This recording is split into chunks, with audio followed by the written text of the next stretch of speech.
Empire.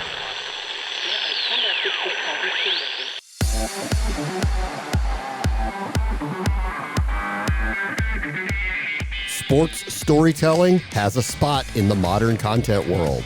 There being a demand on the consumer side to get into this, to watch, to understand, to engage socially and otherwise around it. It's created, in a lot of ways, we look back to some of our projections a few years ago, and for the market and expansion, it's gone far faster than any of us thought. That's Ameeth Sankaran, CEO of the content production company Religion of Sports, where long-form stories still do have homes and thrive. This is the Future Sport Podcast. I'm Bram Weinstein.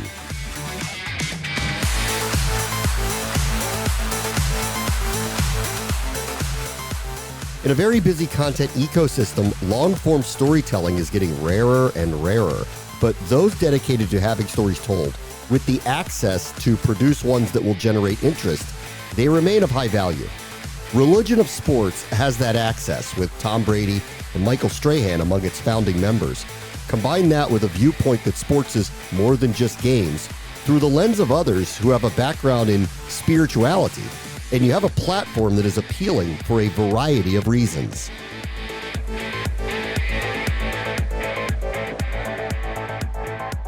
Our guest this week is Ameeth Sankaran, who is the CEO of Religion of Sports, which you'll know from a number of their content offerings, like Man in the Arena with the recently retired Tom Brady, and other forms of storytelling out in the new space in sports content. Hey, Ameeth, how are you? Good. Good to be here. How are you? Great. Give me a little bit of the background. I know this a little bit, but for our listeners, this is co-founded by Tom Brady. Michael Strahan is involved in the unit as well. Give me a little bit of the background of Religion of Sports. Yeah, so my business partner, Gautam Chopra, is really, he's kind of at the center of all of this. His dad's Deepak Chopra. He's grown up in the world of spirituality, but he's a massive sports fan, as am I, as of course Tom and Michael were growing up as well. And, the thing he would always tell his dad is everything you talk about in the world of spirituality, I live and breathe and feel in sports. And that was where the nugget was planted in an early age. And, fast forward 20 years later, he's been a content creator. He made Kobe Bryant's movie Muse. And after that, kind of, stepped back, looked at the market and said, look, there's got to be more here than making one-off shows.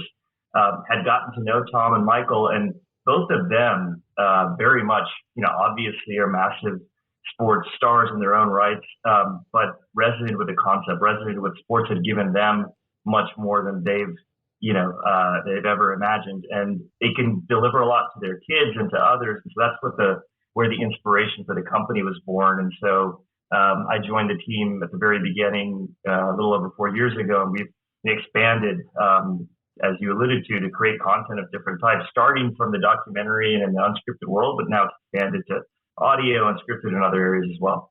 For Gautam and his thought process behind this, did he expect to create things that intertwined spirituality with sports, or was he just looking for good stories? I think he's a storyteller at heart. I think there wasn't an intention to intertwine spirituality, but I think what happens is for there to be a good story when it's usually around what we found, for there to be a good story when it's usually around a central athlete or even a team or a community, you have to get underneath what's happening on the field. And usually that brings in a very human element. And we always talk about that, it's much more interesting when it's not about like workouts or nutrition regimens, but really gets into mental, what drives this person or this team to greatness? What's underneath it all? Why are they doing this? Because that's what becomes very relatable. And we hope people could take things away from. If I remember correctly, you guys did produce Tom versus Time. Is that right? The Facebook series with Tom Brady before he had left New England. And if I remember right, it might have been ultimately his last year playing for the Patriots or close to it. And it got into exactly, I think, what you're talking about with the elements of, obviously, he's into nutrition and fitness as well. But you got to see him in a very, very different way. And I think the object was, right, to get into the brain of Tom Brady. Why is he so great? Yeah, absolutely right. I mean, we've done that with Tom Brady with that Facebook series we did with Stephen Curry as well, with Stephen versus the Game, and then Simone Biles and Simone versus himself. And the same thing, to your point, happens in all of them, which is you kind of know the person. So you know Tom on the field. now let's show you what he's like off, but more than his dynamic with his family. What's driving him? How does he, at 40 at the time, for Tom versus Time, family and kids and a demanding job, and what does balance mean to him? How has that changed? I think those are all things that we all relate to. We're in similar situations. Very, very different, but very similar in terms of introspection. Simone Biles, through our content with her, it was very much heading to the Olympics and then dealing with the mental struggles she dealt with, being in isolation without her family, across the world.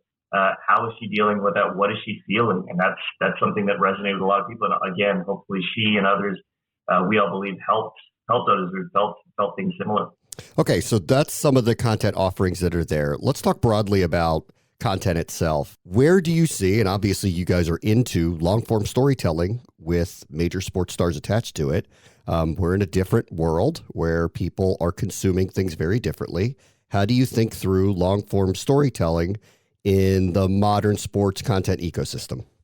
Yeah, it's a great question because I think it's evolved very, very fast in the last few years. I think with the proliferation of these streamers, with Netflix, with Amazon, with Apple, with everyone else showing interest, and then, more importantly, there being a demand on the consumer side to get into this, to watch, to understand, to engage socially and otherwise around it.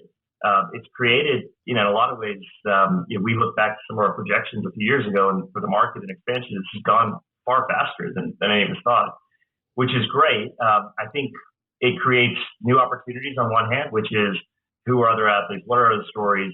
How do we think about similar themes outside of sports? How do we think about telling stories around teams or towns or leagues and other things, which is huge and expansive and amazing.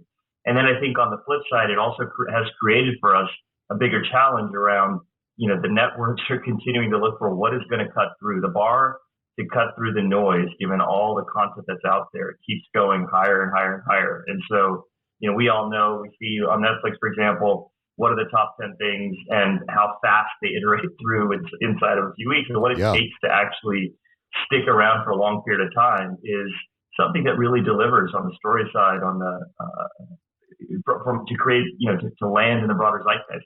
By the way, it's not just true to your point on longer form storytelling and video. We're seeing in audio too, and I think that's some of stepping back. Of course, we can dive deeper, but if we look at the market, we see massive opportunity. We have a ton of inbound because of our credibility and a lot of great conversations with networks. And then our creative team, we look at each other and keep saying we have to keep leveling up because the bar keeps going up. Yeah. So what you're seeing is a demand. You're not just filling a void, but you're seeing a demand for this. Because I think that's the bigger question when you think about how are modern sports fans who may be interested in these stories, how are they consuming it?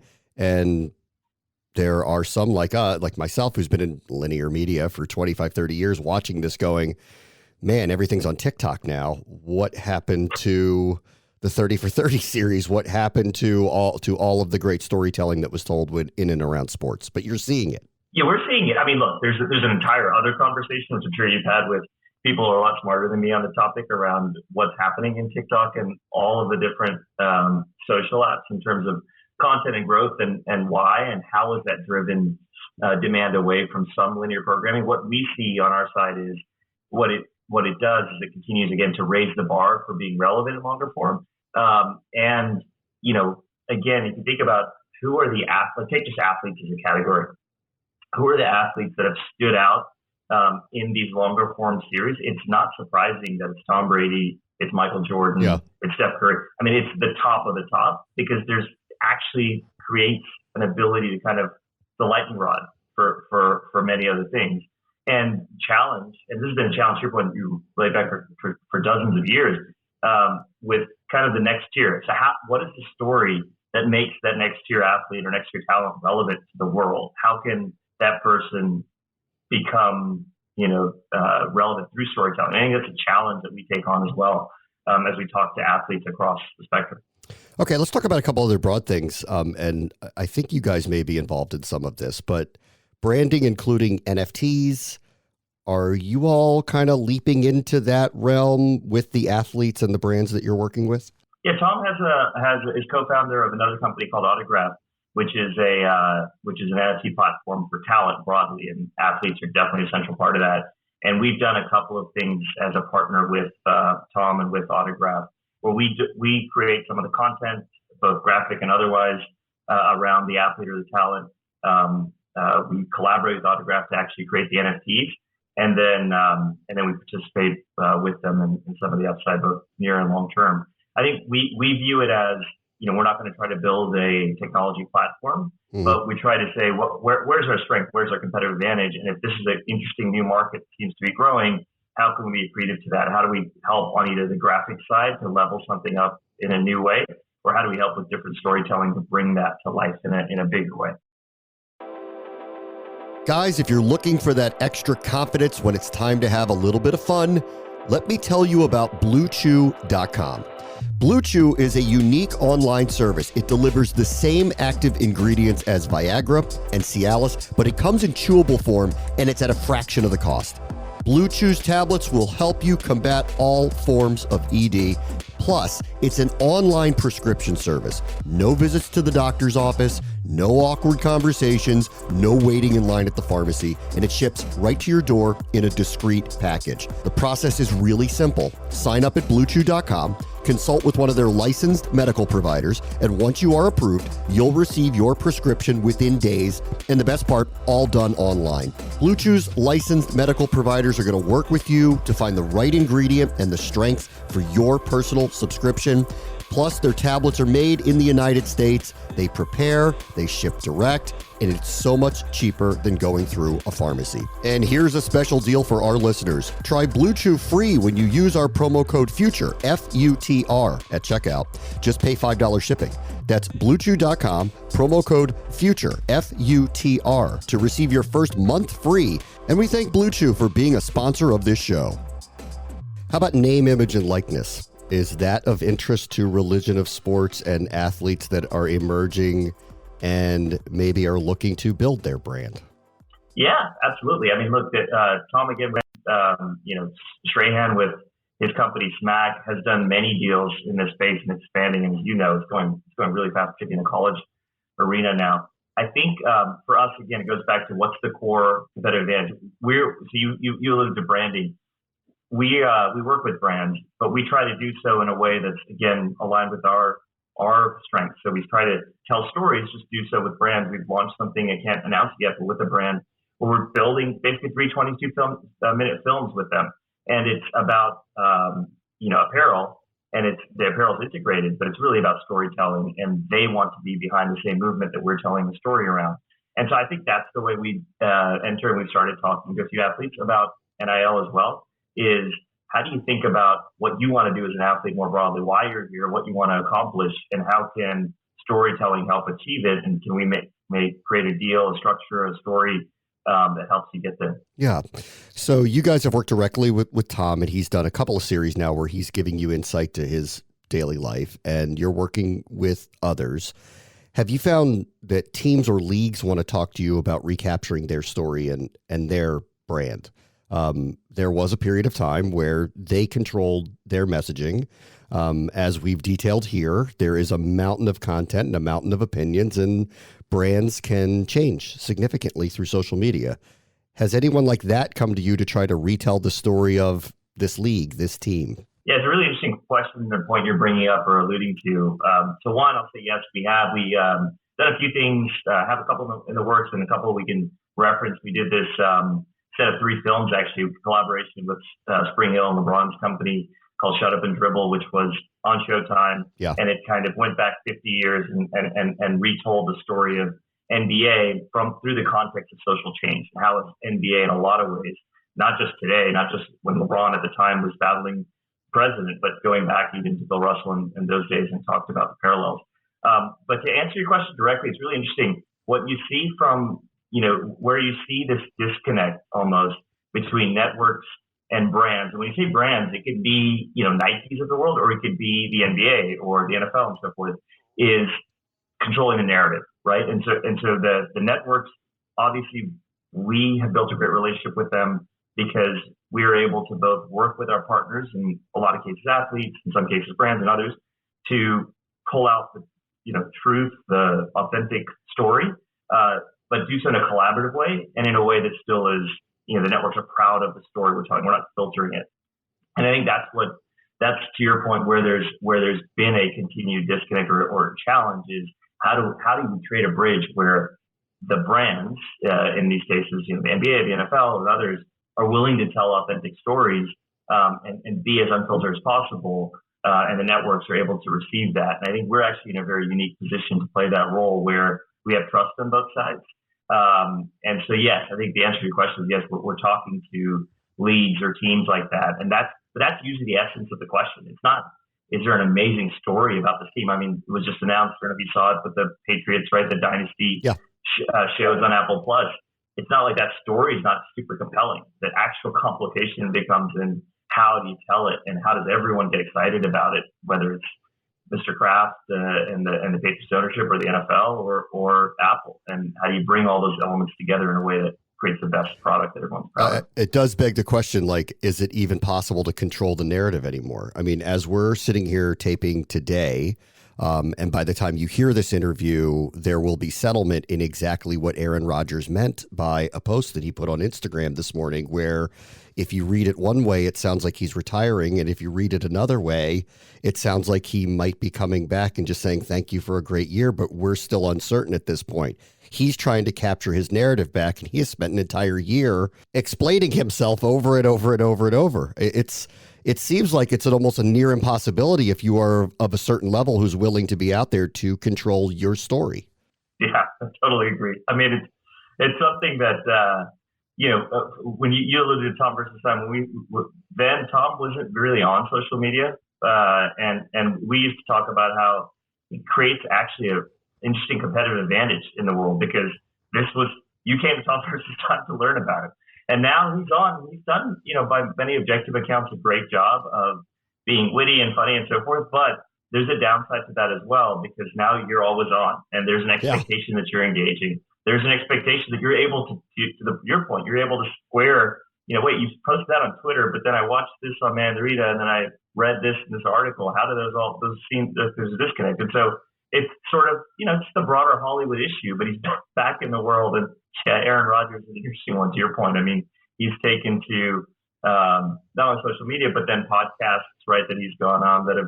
And this really well. People can pull slices out of podcasts, correct, and take things out of context, and it becomes very difficult to then defend. And either you're always defending, or you decide you're going to take a shot at controlling it when you can. It's really hard. Or in a lot of cases, not out of context, but they didn't like what they said and seemed to try to defend themselves, even though it wasn't taken out of context. You know what I mean? It's been a very tricky. We're in a tricky space right now. Yeah, we really are. That's true too. Yeah, that's true too. I mean, with people like that, in moments like you can have something to your point, like a post from this morning can create massive energy out of nowhere. Yeah, you really can. If you can give me a sense of the direction of the company, what are you guys thinking? Do you want to have an OTT that's religion of sports? Do you want to be intertwined with a major network? How do you kind of see the future of what you're doing? Yeah, look, I think at the beginning there was an intention or a question of the things you alluded to, OTT, integration, strategic, and so forth. What we found is, again, there's been an intersection between growth in the market across multiple platforms and a demand for what we're doing. And our brand has become more and more relevant to athletes, to networks, to leagues, to other brands, and so forth. And so our goal is to continue to push that further. And so right now we're working with almost every major network and have 2 projects internationally as well. And so our goal is to continue to push that so that, we have, in the teens in terms of productions that are ongoing, we want that to be 20s and 30s in the next few years, and, proliferate that brand further and further across multiple networks. And there's a version now that didn't exist maybe 3 or 4 years ago even, where that is a viable and almost in-demand business. I don't know how much you've seen outside of sports, but, for example, the latest version of Candle Media and Kevin Mayer and Tom Staggs and Blackstone putting several $billions to work to try to have them aggregate a bunch of content players together. Yeah. To, again, deliver that, to be an arms dealer, for lack of a better term, to the Apples and Amazons and so forth. And we believe, as many others in the market, that we're in a moment where you kind of need to scale really fast and do that so that you can keep up with a lot of what's happening. So that's our goal. I don't think Gotham Chopra could work with an arms dealer. We're gonna have to change that terminology a little bit. I'll change the analogy. Yeah, it's a good challenge. If you've got any suggestions, let me know. I'll let you know. Come up with a different analogy. All right, two things I'll let you go. Are you all interested now, and I'm asking this based off of the success of the Manning cast and because of the access that you all have to the superstars that you have, are you all into live at this point? Is that something that Religion of Sports is thinking about? No, I wouldn't say live, but I think what we're into is trying to find ways that break us into new formats. There's 2 or 3 things we've got in development right now that we're excited about that will maintain kind of the nature of our storytelling and our ethos and brand, but will allow us to extend into faster turns and different formats. And so definitely on that front. But I saw, that is brilliant. Manning cast is brilliant. And I don't know if you saw the announcement with Shaq and Barkley as well. And so I think that there is definitely a trend there, and I applaud what they've innovated around. All right, last thing.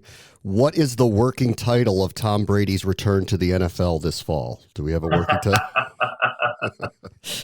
Working title. We'll leave it at that. I mean, you know as much as us, to be honest, at this moment. But, I doubt that, but that's okay. Yeah, that's okay. Ameeth Sankaran is the CEO of Religion of Sports. Thank you so much for joining us. Thanks, Brent. Appreciate it. On the next Future Sport podcast, the tent is widening for those looking to find gold in the NFT space. And minting and selling of NFTs as digital assets, as tokens, as keys to unlocking some sort of experience. And we've seen a lot of success in this in a collectibles model to start.